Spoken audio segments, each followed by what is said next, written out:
Hi అండి, welcome back to my channel Neelima coal channel. ఇవాళ mutton పాయ ఎలా చేసుకుంటానో మీతో షేర్ చేస్తాను. ముందుగా ఈ మేక కాళ్ళు అనమాట 550 గ్రామ్స్ అండి. హాఫ్ కిలో కంటే కొంచెం ఎక్కువ ఉంటాయి. ఈ కాళ్ళను బాగా కడిగి పెట్టుకోవాలి. ఒక 3 టైమ్స్ వాష్ చేసుకోవాలన్నమాట. ఉప్పు పసుపు వేసుకొని బాగా కడగాలండి, స్మెల్ వస్తుంది లేకుంటే కర్రీ.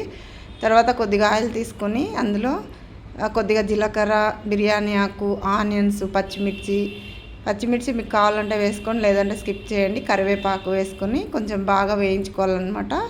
ఆనియన్స్ కలర్ మారిన తర్వాత ఇది అల్లం పేస్ట్ ఇంట్లో చేసుకున్నానండి.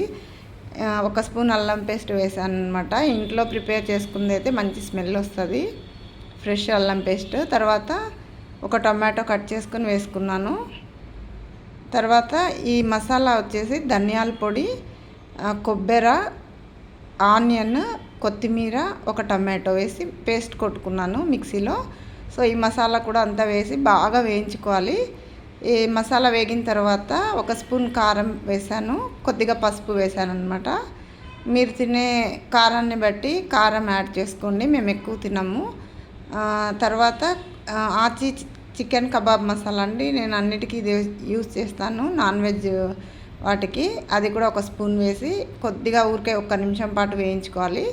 తర్వాత ఈ కడిగి పెట్టుకున్న మేక కాళ్ళు మటన్ పాయాన్ని వేసుకుని సిమ్లో పెట్టుకోవాలన్నమాట. సిమ్లో పెట్టి విజిల్ పెట్టకుండా కుక్కర్ మూత పెట్టుకొని వేయించుకోవాలి. ఇందులో సాల్ట్ యాడ్ చేశాను, ఒక 2 స్పూన్స్ యాడ్ చేశాను. చూడండి, ఈ విధంగా పెట్టాలన్నమాట కుక్కర్ మూత. మధ్య మధ్యలో ఇట్లా కలుపుతూ ఉండాలి. ఫ్లేమ్ అయితే లో ఫ్లేమ్లోనే ఉండాలి, ఎందుకంటే అడుగు అంటుతుంది. మనం ఇది ఇలా వేయించడం ఎక్కువసేపు వేస్తే టేస్టీగా ఉంటుందండి కర్రీ. నేనైతే ఒక 10 మినిట్స్ లో ఫ్లేమ్లో పెట్టి వేయించాను. మధ్యలో ఇలా కలుపుతూ వేయించుకోకుంటే అడుగంటితే టేస్ట్ మారుతుందన్నమాట. సో తర్వాత మనకు వాటర్ ఎంత కావాలనేది చూసుకొని వేసుకోవాలండి. కొంచెం వాటర్ ఎక్కువే పడుతుంది. నేనైతే 1.5 గ్లాస్ వేసాను అనమాట వాటరు. ఇప్పుడు కొంచెం ఉప్పు కారం అన్నీ చూసుకొని, ఒకవేళ తక్కువ ఉంటే యాడ్ చేసుకోవచ్చండి. నాకైతే కరెక్ట్గా ఉన్నాయన్నమాట. సో ఇంకా విజిల్ పెట్టి హై ఫ్లేమ్లో నేను 8 విజిల్స్ పెట్టానండి. లో ఫ్లేమ్లో వచ్చి ఒక 2-3 విజిల్స్ పెట్టాను అనమాట.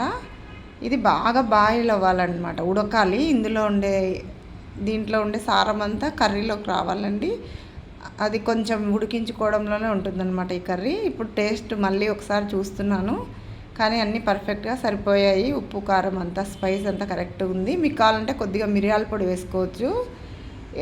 ఇది మళ్ళీ చూసి పెట్టానన్నమాట. 3 విజిల్స్ సిమ్లో పెట్టాను. కొంచెం టైం పడుతుంది ఉడకడానికి, అంతే అండి. చాలా ఈజీగానే అయిపోతుంది, కాకపోతే ఉడికించుకోవడమే టైం పడుతుంది. చూడండి, మెత్తగా ఉడికిపోయింది.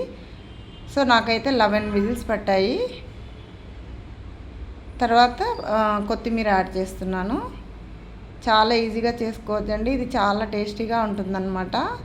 దోశలోకి, ఇడ్లీలోకి చాలా బాగుంటుందండి. చపాతీలో, అన్నంలోకైనా బాగుంటుంది. నచ్చితే లైక్ చేయండి, ప్లీజ్ సబ్స్క్రైబ్.